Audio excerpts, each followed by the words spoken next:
अंग्रेजों को इस देश से भगाने के लिए महात्मा गांधी जी को, कस्तूरबा गांधी को छोड़ने की जरूरत नहीं पड़ी। छोड़नी पड़ी क्या?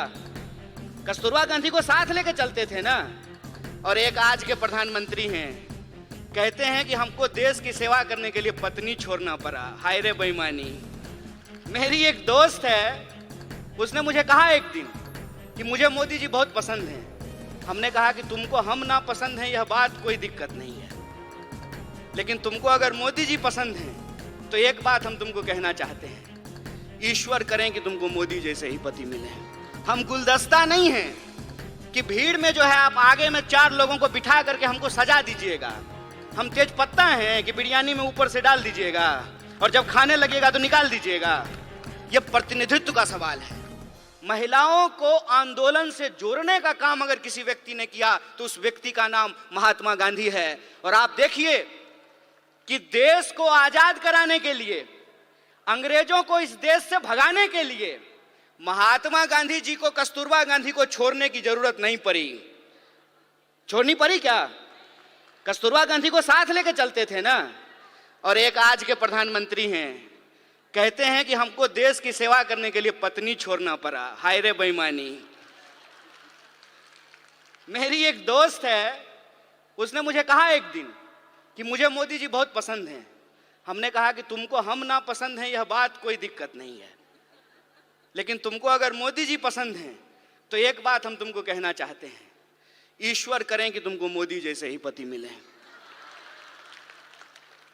दूर से बात बहुत अच्छा लगता है, अपने पे जब अगर बात आ जाए तो उसका असर समझ में आने लगता है।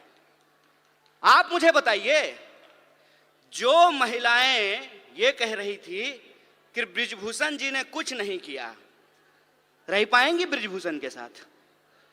जीवन बिता पाएंगी उसके साथ? हमारे समाज में जो आज हो रहा है उसको हमको बहुत गंभीरता से समझने की जरूरत है। जो अधिकार हमको एक एक करके बिना लड़े मिल गए, इस देश में समान वोट के अधिकार के लिए कोई महिला आंदोलन नहीं हुआ। जब संविधान लिखा जा रहा था तो वोट का अधिकार दे दिया गया।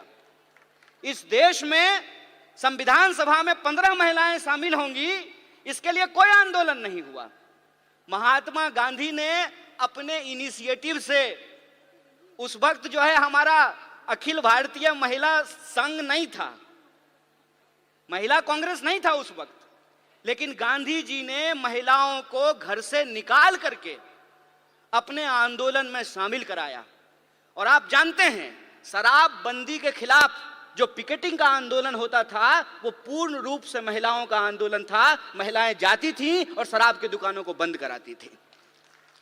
महिलाओं को राजनीति की मुख्य धारा में लेकर के आए, ये एक प्रोग्रेसिव सोच थी। प्रोग्रेसिव सोच के चलते संविधान सभा का ऐसे निर्माण हुआ जिसमें महिलाओं के प्रतिनिधित्व को सुनिश्चित किया गया। और यह प्रोग्रेसिव डेमोक्रेसी थी कि अमेरिका में आज तक, अमेरिका कहता है ना कि हम दुनिया का सबसे मॉडर्न देश हैं, मॉडर्निटी का ठेकेदार हैं। अमेरिका में आज तक कोई महिला राष्ट्रपति नहीं बन पाई है और हमारे यहाँ महिला राष्ट्रपति बनी।